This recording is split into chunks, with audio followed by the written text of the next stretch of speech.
All right, spring is approaching, summertime is coming. It is definitely spring cleaning mode here at our house, and I want to share some garage sale tips and tricks with you. I am Lynn from Always Moving Mommy. If we haven't met before, hey, hello. I want to tell you a little bit about how your spring cleaning can make you some money and give you some tips to make sure that if you are putting in the energy to have a garage sale, to try and help you make it the best, most successful garage sale that you can have.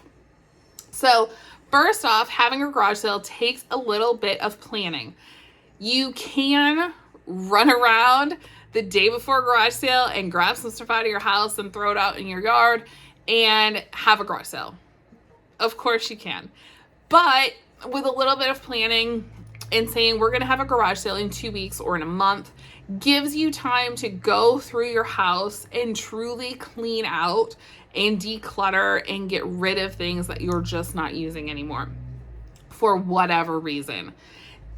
Take the time to go through everything that you possibly can, given the amount of time that you've given yourself.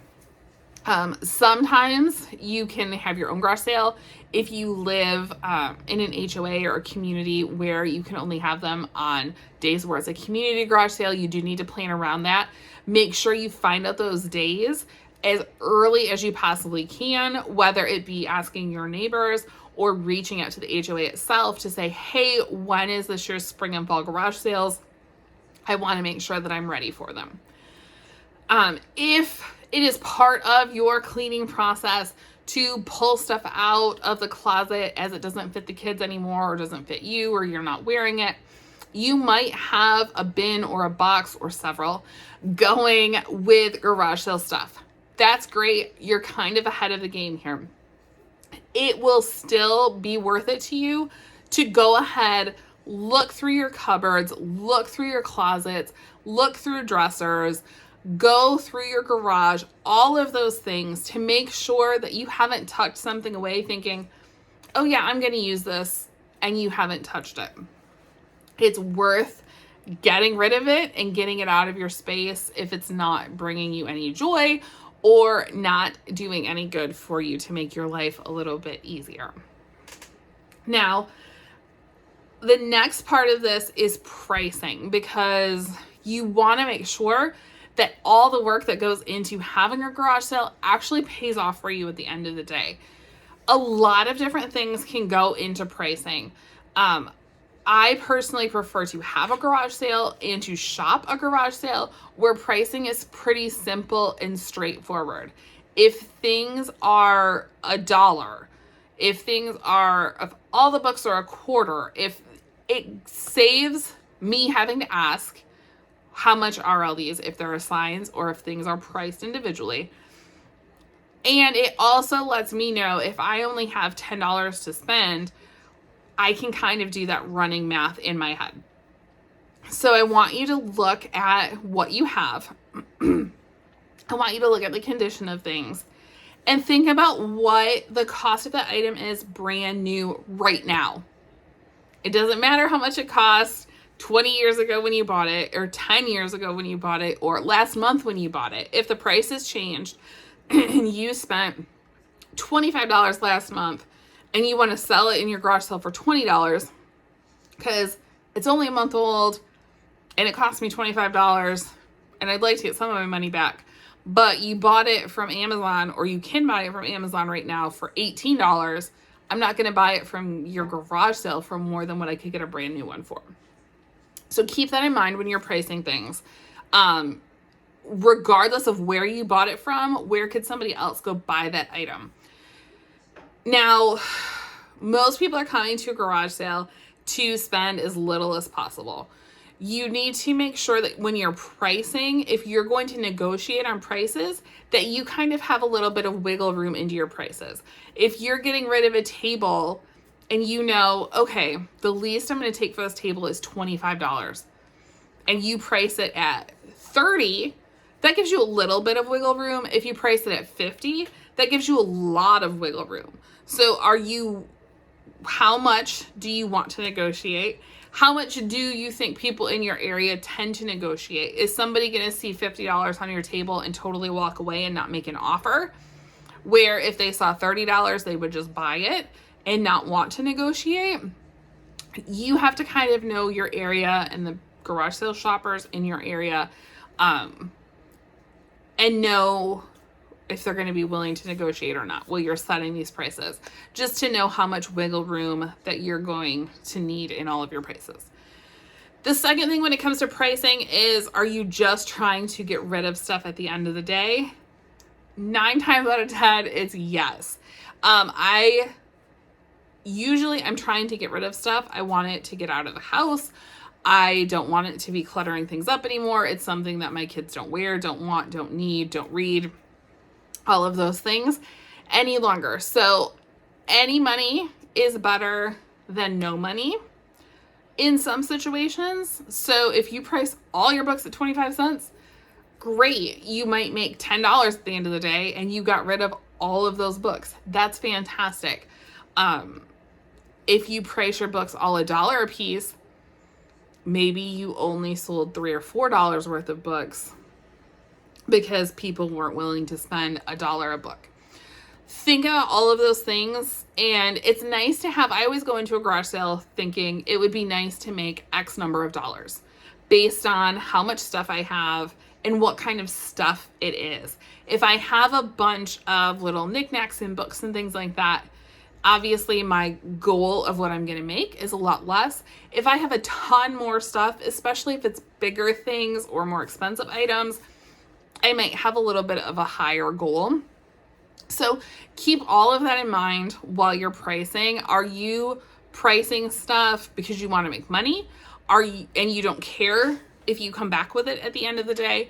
Or are you pricing stuff to totally just get rid of it and be done at the end of the day? Those two things definitely come into play a lot when you're pricing for garage sales.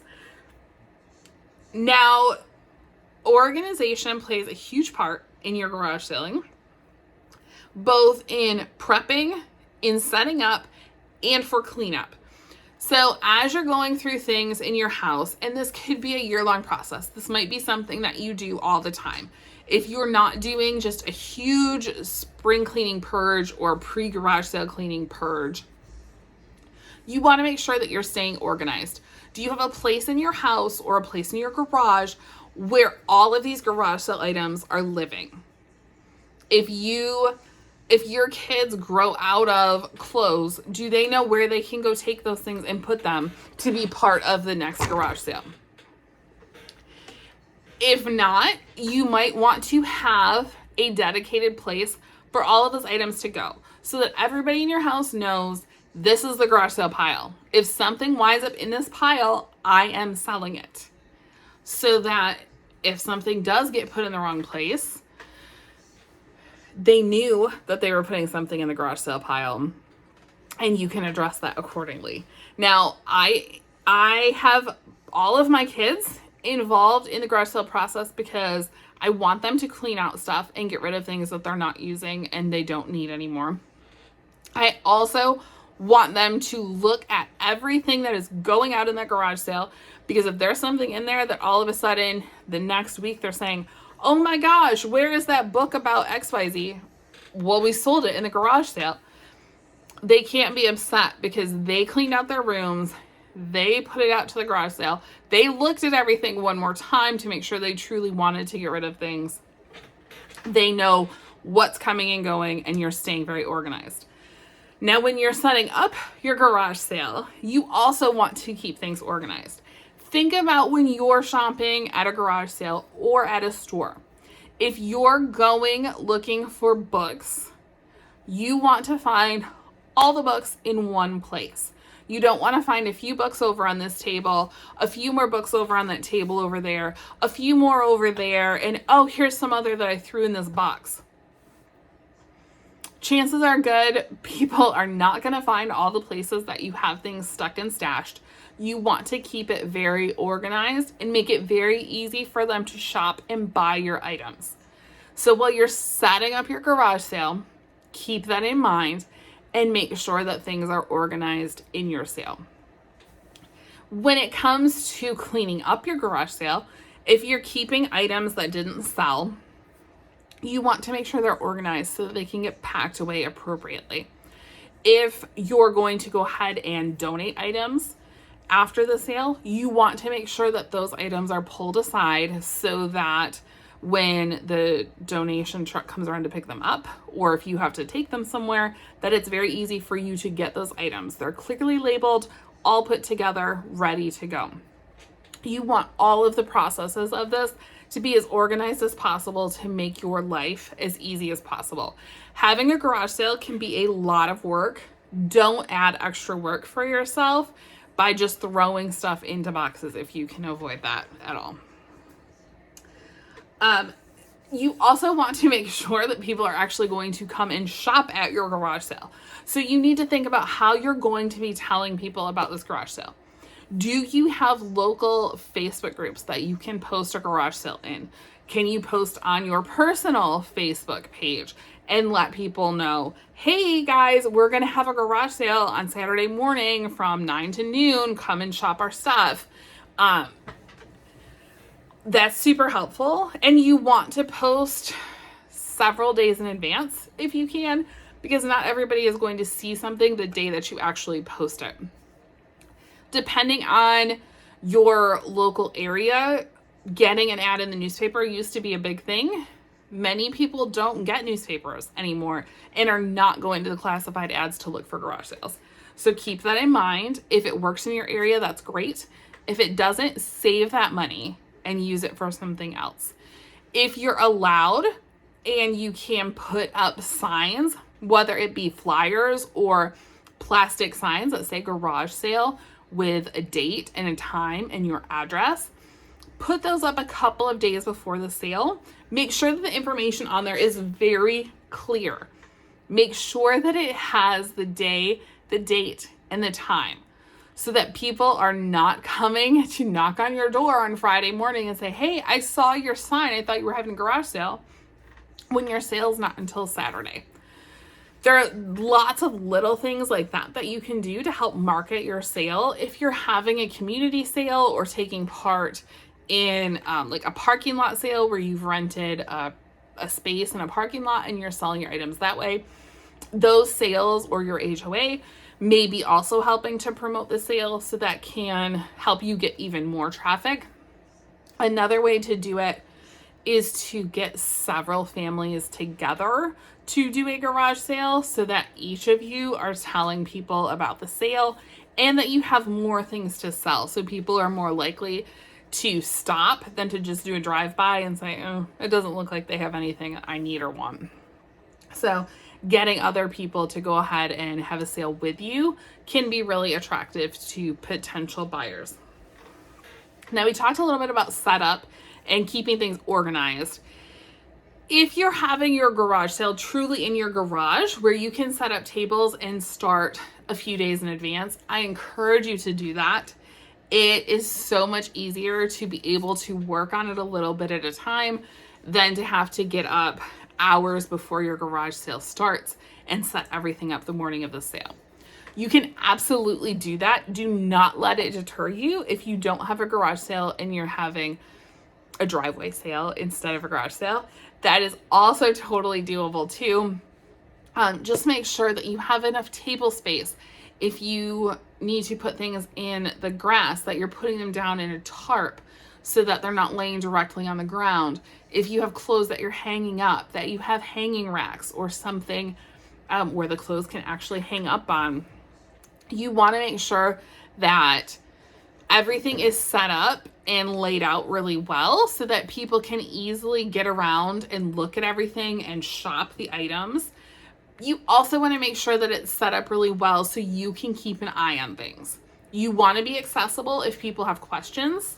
You want to be watching your things so that people aren't stealing from you too, because unfortunately that does happen at garage sales, especially if you have higher end or nicer items. So think about that while you're setting up. You may want to have a specific table that stays right next to you with more expensive items. You may want to take a picture of something and print it off and people can ask you if you're selling like a gaming system or larger pieces of furniture, things like that, if they're interested in those from your garage sale. Now, also as part of the setup and marketing and all of that good stuff, if you have kids, they may want to have a lemonade stand, sell bottled water or cookies or donuts or Rice Krispie treats or whatever to make some money as well.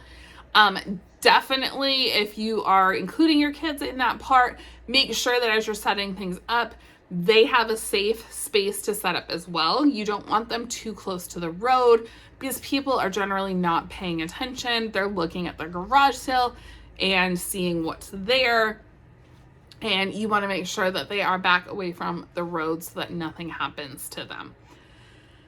And then finally, hopefully after you've had a successful sale, there is not much left to clean up, but there always is some kind of cleanup. So this could be taking down tables that have no more items left on them. It could be taking things to donate at the end of the day that you're not going to store until your next garage sale. It could be taking pictures of items and posting them on Facebook Marketplace so that you can sell the things that didn't sell at the garage sale that way. Whatever that looks like for you, you need to go ahead and clean up. If you're storing your items that did not sell until the next garage sale, again, you want to make sure they're very organized. Put all of the clothes together in a box. Put all of the glassware and dishes together in a box. Keep all of that stuff together so that when you're organizing and setting up for the next sale, that it is all there and very easy for you to put out, and you don't have to spend a lot of time thinking about things. Now, if you're storing stuff in a garage or shed or something like that, make sure that you're not storing it in like cardboard that could get mildewy or anything like that. You don't want to go through the hassle of storing all of these items to sell them in the future and then find out that, you know, they got wet and everything got ruined and now you just have to throw all that stuff in the garbage. If you have questions about having a garage sale, please go ahead, drop them in the comments here of the video or over on alwaysmovingmommy.com, and I will gladly answer them. If you have garage sale tips and tricks, please share those as well. I always love making my sales better each and every time to make it easier for me, make it easier for my shoppers, and hopefully to make more money, which is the whole point of having a garage sale. So I can't wait to hear your tips and let me know, are you a garage sale shopper? Do you have garage sales? What do you look for at garage sales? Tell me a little bit about your garage sale experiences. I want to hear.